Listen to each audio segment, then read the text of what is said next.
Everyone, আমি সুমাইয়া। নতুন একটা ভিডিওতে তোমাদের স্বাগতম। তো এখানে আমি আর জান্নাতুল মাঠের এখানে ঘুরতে আসছি। কারণ কি জানো, বাচ্চাদের সবসময় রুমে না রেখে বাচ্চাদের নিয়ে একটু মাঠে ঘুরতে গেলে ভালো। কারণ অন্য বাচ্চারা যখন খেলাধুলা করে, বাচ্চারা সেটা দেখলে নিজেরাও খেলাধুলা করতে অভ্যস্ত হয়। আর রুমের ভিতরে থাকলে হয় কি, ল্যাপটপ, ফোন এগুলো নিয়ে বসে থাকে। তো আজকে জান্নাতুলকে আমি মাঠের এখানে ঘুরতে নিয়ে আসছি। কারণ এখানে দেখো অনেক বাচ্চারা খেলাধুলা করতেছে, কেউ ক্রিকেট খেলতেছে, কেউ ফুটবল খেলতেছে। জান্নাতুলকে এগুলো শিখাইতেছিলাম যে এটা ফুটবল, এটা দিয়ে ফুটবল খেলে। জান্নাতুল বলতেছিল, হ্যাঁ মেজমা, এই ফুটবল তো আমার বাসায় আছে, তুমি আমাকে কিনে দিয়েছো। আমি বলছি, হ্যাঁ মামনি। তারপরে বলতেছিলাম ওদিকে হচ্ছে যে ক্রিকেট খেলে, দেখছো?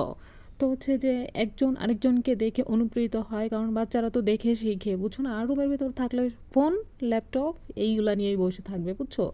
কোনোভাবেই এটা থেকে আটকানো যায় না। মাঝে মাঝে বইও পড়ে, তার জন্য হচ্ছে যে ভাবলাম যে একটু বাইরে নিয়ে আসি। কারণ শিশুর বিকাশ ঘটাইতে হলে হচ্ছে মানুষের সাথে মিশতে দিতে হবে, মানুষের অন্য বাচ্চারা কি করে সেটা দেখাইতে হবে, শিখাইতে হবে। একা একা রুমের ভিতরে ঘর দরজা বন্ধ করে রাখলে সেই বাচ্চা কোনোদিনও, মনে করো যে, তো জান্নাতুল এখানে খুবই মজা পাইতেছিল, ওর খুবই ভালো লাগতেছিল। আর চারপাশটা দেখো, ওয়েদারটা কত সুন্দর। একটু মানে ওরকম রোদের তাপ বা ওরকমভাবে নাই, খুব বাতাস ছিল, খুবই ভালো ছিল। এদিকে ছোট বাচ্চারা এখানে খেলতেছে, দেখছো?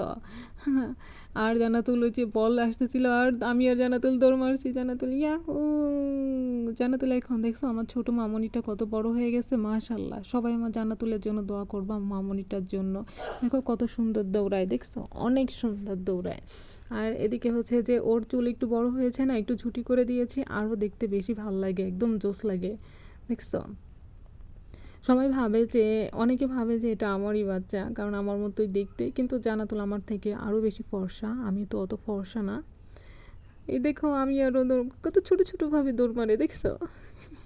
বলে কি যে, মেজমা তোমার থেকে আমি বেশি ফাস্ট হয়ে যাব দৌড় দিয়ে। ও হচ্ছে বেশি ফাস্ট হয়ে গেছে আমার থেকে দৌড় দিয়ে, বুঝছো? আমি ওর সাথে দৌড়াই পারি না, ওইভাবে দৌড়ায়, ও বেশি ভালো পারে।